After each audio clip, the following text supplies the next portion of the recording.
I'm audible, right? Clear?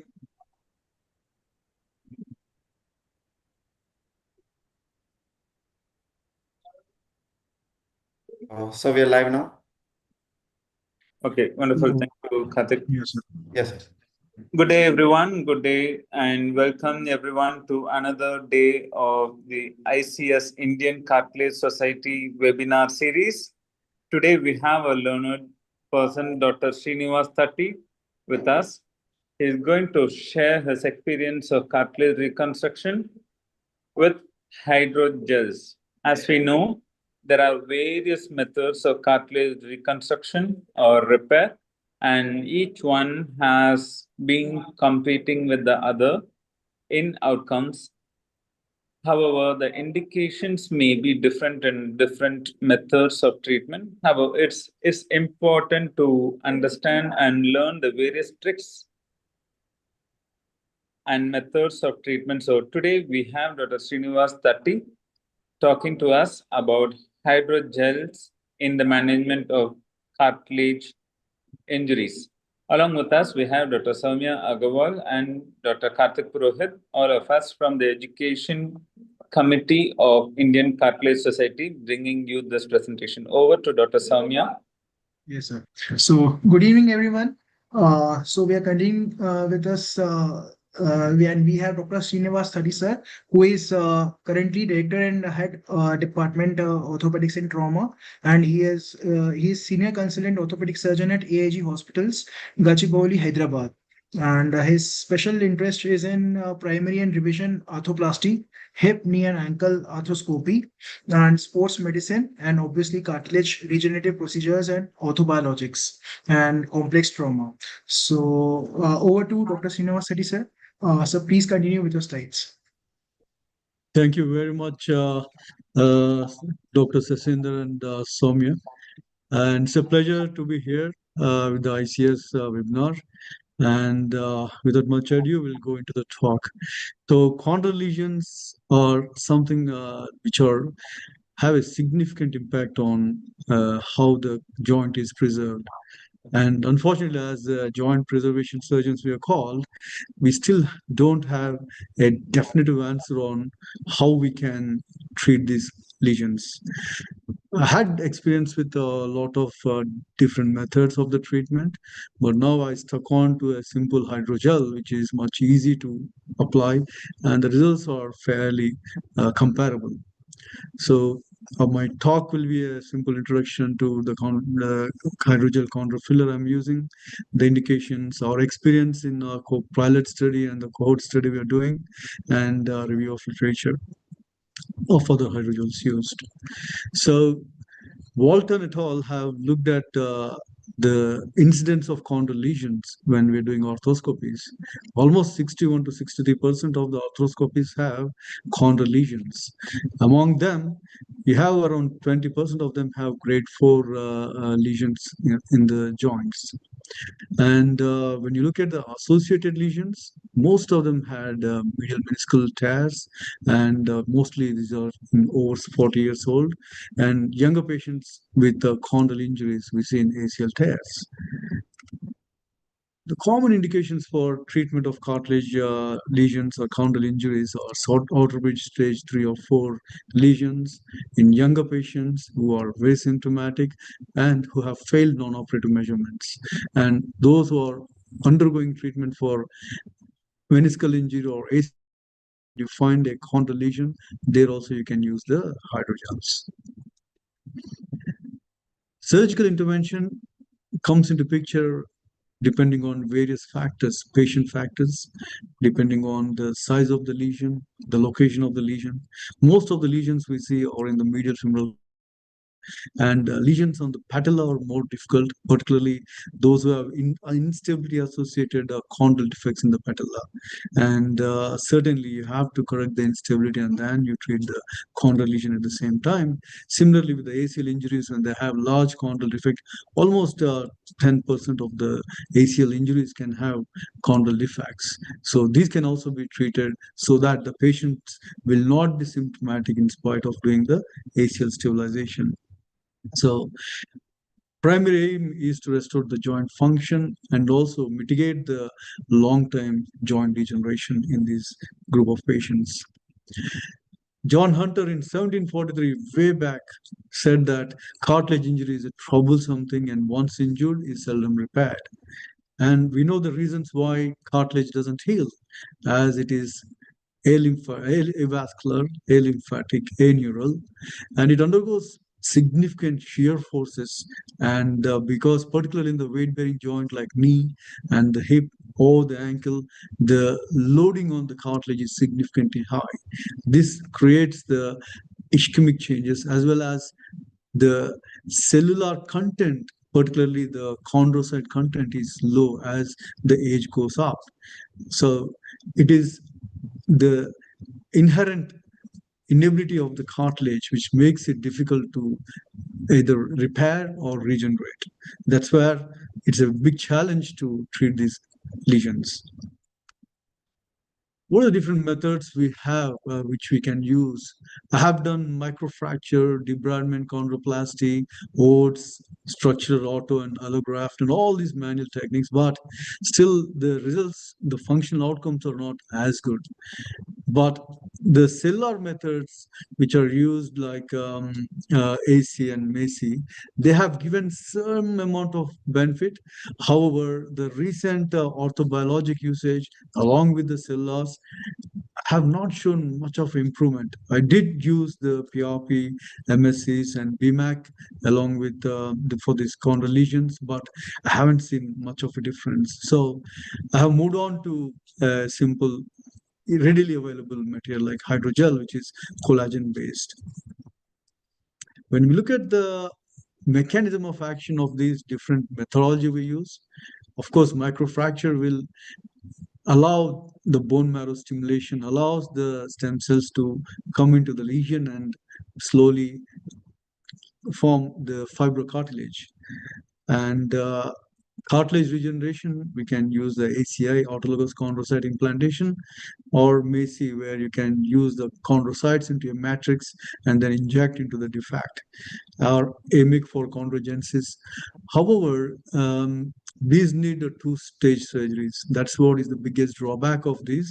So the cost of this becomes really high. And the simplest technique for the similar cartilage regeneration is collagen-based hydrogels. Among them, the one I use is the Chondro Filler. Cartilage replacement using OATS in large lesions, particularly those lesions which are more than 2 centimeters to 5, up to 5 centimeters, you can use the OATS technique. And allografts. And in our country, I haven't seen much of allograft usage because of the availability, which is very difficult. So for me, Chondro Filler serves a simple purpose that even not only Chondro, any hydrogel, you just have it readily available. You get enough quantity, as much as you want, and you just simply inject into the lesion. So the Chondro Filler which I use is a type 1 collagen, which is derived from rat tail tendron. It comes from Germany, done by a company called Medrix. The concentration of type 1 collagen is around 8 mg per ml.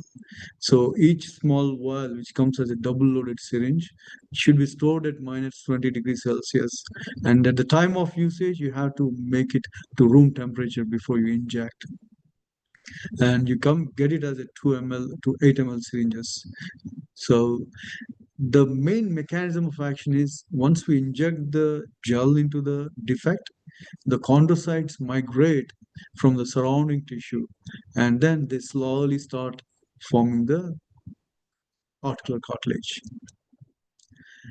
The indications are mainly if the lesion size is less than 20 mm. If the lesion size is more than 20, yes, I have pushed my boundary and I have burned my hand. Now I don't push my boundary. I stick on to the indication.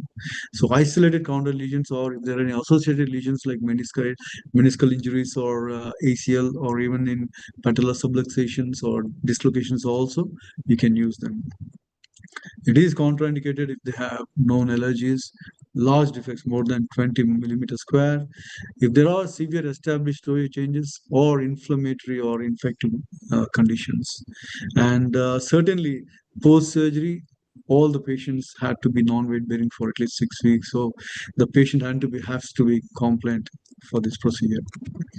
So this is a simple technique of the surgery. First, you identify the lesion, debride the lesion, and once you have completely debrided the lesion, make sure the edges are very clear and the floor doesn't have any cartilage debris. Once you're happy with the preparation, then you completely evacuate the saline so that you have a dry joint. I usually use carbon dioxide insufflation to get the dry joint. Once the joint is dry, then you can use some peanuts so that you can dry it out completely. So there is no debris or anything around the lesion. And once you're happy with the dry lesion, then you start injecting directly with the 18 gauge or 22 gauge needle. So it is just like a fluid, and the gel is slowly coated into the joint. You got to keep a pressure of around 12 mm when you're starting, and gradually the pressure inside the joint is reduced to 0. And once the lesion is completely filled, it sticks really well. It doesn't go away. It doesn't slip off from the lesion. And you will gradually see that the lesion becomes cloudy. So once it is cloudy, it is definitely stuck to the defect. So once that is done, the post-operatively, I usually keep the patient in a knee brace at least for 6 weeks, which is locked at 90 degrees, and not non-weight bearing for 6 weeks. After 6 weeks, you can start full weight bearing with full range of movement of the knee. It's a very simple and straightforward procedure. And we did publish a pilot study in Active Scientific Orthopedics on 20 cases, excluding the traumatic cases and those which are lost to follow-up. We had 11 patients. The pre-op IKDC was around 18 on average, and the mean post-op has improved up to 56, 57 in the initial cases. The defect size is around 12 to 18 mm. And younger patients had better post-op scores, and those who had normal or low BMI fared better than those who have high BMI in our pilot study. And isolated chondral injuries had better results than those who have lesions associated like meniscal tears or inflammatory OA. So overall, so far I have done around 54 cases in the knees, and we have a follow-up data of 25 patients. And the average age is around 42 years, and the youngest is 21, where we had an ACL injury with a lateral femoral condylar defect. And male to female ratio is 14 to 11, and the BMI is around 30. So this is one of the biggest factors. The higher the BMI, the results are very variable. And average size of the lesion is around 18 to 8 mm. And the pre-op IKDC is around 20, and VAS score is around 8. And we have seen gradual improvement in the IKDC scores over a year. At 1 year post-op, the mean IKDC was around 72, and the VAS score was 0.5 in 25 patients. And the site of the lesions, majority of them are in the medial femoral condyle. Some 5 of them are in patella, and the rest of them are in the lateral tibial plateau femoral condyle. And combined in patella and MFC in one, and lateral tibial pattern this one, and patella is one.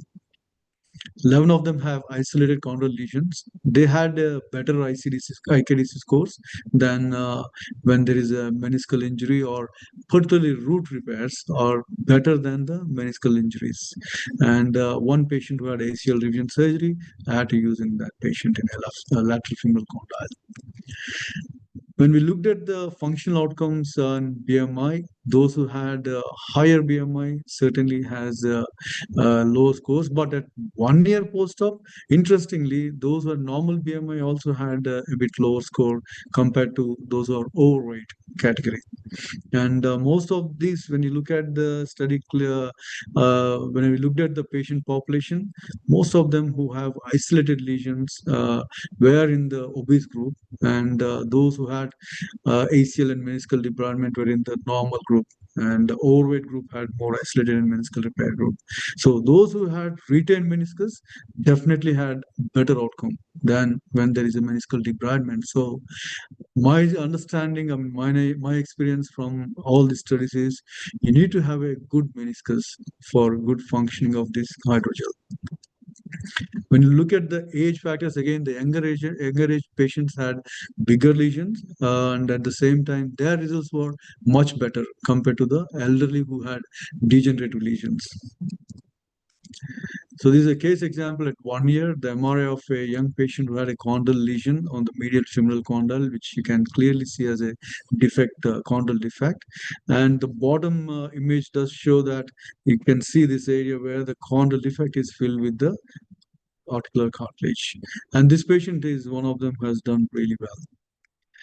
So we have done a few cases in the ankle as well for the osteochondral lesions. We published again this case series, and the pre-op AOFA score has improved significantly in all the cases. So we can use this in ankle as well. And I also did one case in the hip where the hip movements and hip results are also improved. So there are a number of studies which are published so far with this hydrogel, and most of them show good results, but these are limited to very short period, only 1 to 5 year follow-up. So we need long-term data to see how the cartilage which is regenerated from these hydrogel will flourish. The other hydrogels in use are like a chondron, which is being used for several years, and some recent studies have shown that good outcome, particularly after implantation with second look observation and histological assessment, also showed that the cartilage which is generated is nearly likely to articular cartilage. And the chondrosphere is the other hydrogel which is in use. Again, this is a matrix associated chondrocyte implantation. Here you implant the chondrocytes into this matrix. That is the difference where we don't use any ACI or chondrocytes in the Chondro Filler which I use, but still the results are being good. To conclude, I would say the hydrogels are very easily available and easy to use. There's no morbidity associated with them. So far, I have not seen even one patient who had any reactions to the Chondro Filler or hydrogel used. And we can directly inject into the lesion. And also, when we do an orthoscopic assessment, we can quantitatively assess and properly prepare the lesion and inject the gel. There are no complications in any of my cases, and certainly, yes, we need a multi-center study or bigger quality studies and longer follow-up studies to ascertain the benefit of using these hydrogels. Thank you. Thank you, sir. Thank you so much. So, sir, one question I wanted to ask you, sir, do you always do directly this? You started when you started using these chondro fillers. So, initially, what was your thought? Like, you were doing micro fractures, or you were doing nano fractures, or directly you were applying the chondro fillers? So I started, I returned from UK. So we used microfracture. I used ACI there, then Macy. And when I returned back, ACI and Macy was very difficult to acquire. So that made it difficult for me. Then I used the Arthrex cartilage mix, and that didn't work. Then I know the hydrogels exist like Chondron, Chondrospheres, and this came into market with the CE approval, European approval, and it came into India recently around the COVID time. So I have gone through the studies and the ease of availability, applicability, and I've gone through the results. So that made me start using it. So so far I've done 54. And as I said, when the results, you look at the AC and Macy, they are comparable. They're not any lower. But yes, I don't know how they how long they last, the results will last. But I have done 3 patients with MRI post-surgery at 1 year, and all the 3 had decent amount of cartilage. The defect is filled very well.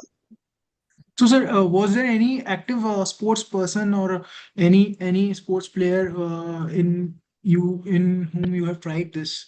Uh, Yes, I said one of the ACL patient who had a re-tear, and he developed a lateral femoral condyle lesion. So I had to have used in the lateral femoral condyle lesion. There's one patient who is pretty happy with the pain relief, and there was another one. This is a defect which I have shown. This guy had a previous arthroscopy, and somehow the condyle defect was missed, and he has repeatedly been coming. I tried to treat him non-operatively, which failed. So I had to go back and do the defect removal and then injected the chondro, and that he made a really good recovery. So my only patients who are not happy in among all the group were those who are obese, I mean high BMI, those who had lesions more than 20 mm. I did a couple of them, particularly when there was lesion in the lateral femoral condyle in a little bit of a valgus knee.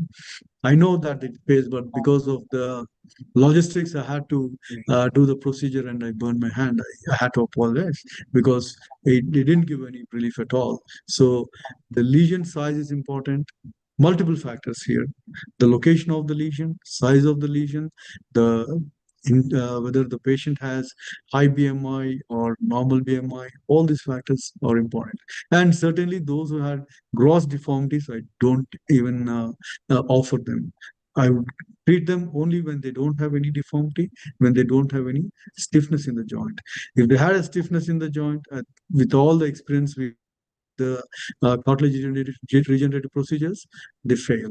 So a deformity, a varus or valgus deformity more than 10 degrees, which is not getting corrected, and if they have a stiff joint, I would not attempt to do any cartilage regeneration procedure. Right, sir. So, but if you said that you'll use these Chondro fillers in less than 2 centimeters square of the defect size, so what is your take? Like, you find microfractures or nanofractures useful, or have you tried both of these procedures simultaneously, or Chondro fillers? Which one you advocate better? When we look at the microfracture for lesions around 2 centimeters square, the results are not long lasting. Most of them will be short lasting. And because it is more of a fibrocartilage, still the patients will not be that happy, even though long-term studies show that they can get away. But the patient cohort is important. In younger patient group, see, my average patient age is around 40. In a 40-year-old doing a microfracture, I can't expect them to have a lifespan or the joint preserved for next 15, 20 years. I'm not saying that the hydrogel is going to do that, but at least the hydrogel, the cartilage which is formed with the hydrogel is more like articular cartilage. It is not like a fibrocartilage. That is what gives the confidence. You want to give a articular cartilage, not the fibrocartilage. So yes, microfractures have shown decent results, but they're not good enough for the younger patient. In the older population, yes, over 60, where you have degenerate lesion, where you do a meniscal debridement and then you find a condyle defect, you do a microfracture, we can get away with that. But in a younger patient groups, yes, we can't. In these patients, you have to give a better alternative. For me, ACA and MACE in our country is very difficult to acquire. I tried, but it was difficult. So I switched on to the hydrogel, which is much easier. And it has made a decent outcomes in all these patients. So, sir, what is your threshold for the age? How lower is the age threshold for you? So I have done in a 20-year-old who had patellar instability. So my age group is around 22. I have gone up to 68. 68 is the oldest, who had only a isolated chondral lesion in the medial femoral condyle. So, but the average age group, majority of them are between 30 to 50 years of age. And so, have you used it for patella as well? Yes, I use it patella. One good thing about these hydrogels is when you inject into the lesion, it will stay, it will stick on to the lesion very well. So even if the patella is staying like that, when you inject it, it will stay on, it won't flow off. So, and you got to wait until it gets jellified. So, yes, I have used in patella. I have used in almost 8 patients who had patella defects. Okay. So now how much time during arthroscopy should we wait till it settles down? So because we have two syringes. Correct. So it's a double loaded syringe. As you inject, they get premixed and then it will inject into the lesion. And you got to wait for 3 to 5 minutes at the max. So as you inject and you got to reduce the pressure, I use the CO2 insufflation to have the dry joint. And initially you start off with the pressure of 12 pascals and gradually reduce by until you are fully injected, you take off the complete pressure. So that will stick on the gel and it gets jellified by 3 to 5 minutes. Okay. And sir, you mentioned as you have used this in cases of ankle and hip as well. So Correct. in ankle, was it the talus defect? Was there any defect in talus? These are all osteochondral lesions in the talus. Okay, so Okay. the talodome osteochondral lesions. We did publish a case series of 5 patients, and most of them had decent results. One of the patient whose BMI was high, there's a patient who was very unhappy. Apart from that, the other 4 patients were good. In had one patient who had a osteochondral defect again in the weight-bearing dome. Even that is presented as a case report in or Journal of Case Reports. And that patient is a 31-year-old who had a RTA and then has an osteochondral defect. Arthroscopically, I have injected the chondro filler into the defect, and he's doing pretty well. So, sir, what is your follow-up MRI protocol? So, when you go for an MRI after the surgery? Usually, 18 months or 2 years is the advised time period for cartilage production. So I had 2 patients or 3 patients who had it 1 year post surgery, and they are good feeling of the defect, which is isometric with the. I mean, the when you look at the signal intensity is almost same like the articular cartilage. That's what has given me more confidence in using it. Okay, sir. Shashi sir, any question? And Dr. Karthik, do we have other participants online? Any questions from any participants? No, sir, nothing yet. Okay. So, yes. And sir, can you just brief your rehabilitation protocol as you have mentioned in the slide earlier also about knee braces and all? For our viewers, can you just brief the rehabilitation protocol after a chondro filler? So after the hydrogel is injected, once we are done with the closure, I'll always put them in a aura embrace, which is locked at 90 degrees. And they're non-weight bearing for up to 6 weeks. They're allowed to ambulate with the support. And at 6 weeks time, we'll remove the brace and we'll allow the patient to walk full weight bearing. And physio-wise, I usually start them with static and dynamic quads, ankle pumps, range of movements within the limited purview. And after 6 weeks on, I push them a bit more with quad strengthening, VMO strengthening, and stretching of the hamstring, sciatic band, calf complex, and also proprioceptive exercises like squats, mini squats. Just like a ACL rehab, I'll treat them. So usually most of them can take up to 3 months before you can see them walking more comfortably. You'll notice a bit of a limp in the first 6 weeks after they start fully weight bearing. Around 3 months time, their gait will improve, and by 6 months, most of them have decent amount of movements, and their limitation of activity is very limited. They can get back to all the routine activities, including long walks, cycling, swimming, cross trainer, weight training, etc. Contact sports wise, return to sports, most of our patient groups are not like typical sports injuries. So I can't actually say how many actually return to sport at the moment. Okay. Is there any complication you noted while doing the surgery or anything has happened? I mean, touch wood, that is one of the important thing which makes our life difficult. So far, I did not have any complications at the time of surgery. I didn't have to discard the hydrogel, and most of the patients were not having any complications. Yes, only one patient who I remember where I pushed my boundaries. That is the only thing. It is just you got to uh, do the procedure within the remit of the hydrogels. We can't Indications. really push the boundaries. So pushing the indications is something we should avoid. We may be pushed to do the procedure because people know that they had some colleagues who had the procedure done, and that patient comes to you and says, I want this. You get obliged to do it. So that Right. was a mistake. I should not have done it. And sir, what is the normal cost in the Indian markets? Can you just, if you can share the cost? The cost of the hydrogels, if you look at the US markets, available hydrogels are pretty costly. They can go up to 2.5 to 5 lakhs. This one is around 1.75 lakhs per 2 ml. It's costly, but when you look at the ACI and MACI, when you look at the cost effectiveness, the studies done, and ACI and MACI will cost you around $8,000 as per US market, and any hydrogel will be around $3,000 because it is a single procedure. Right, sir.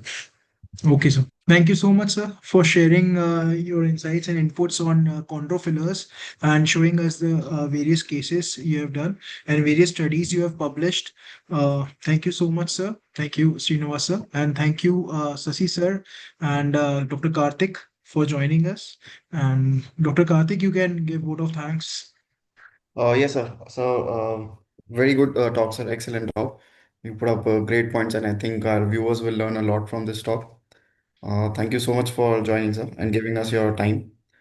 Dr. Shashi, if you would like to say anything. I think Sasi, sir is there. Okay, so we close here. Yeah. Thank you. Thank you very Thank you much, so much, sir. Dr. Thank you so Soumya and much. Dr. Karthik, for giving the opportunity. All Yes, right. sir. Thank Thank you. you so much.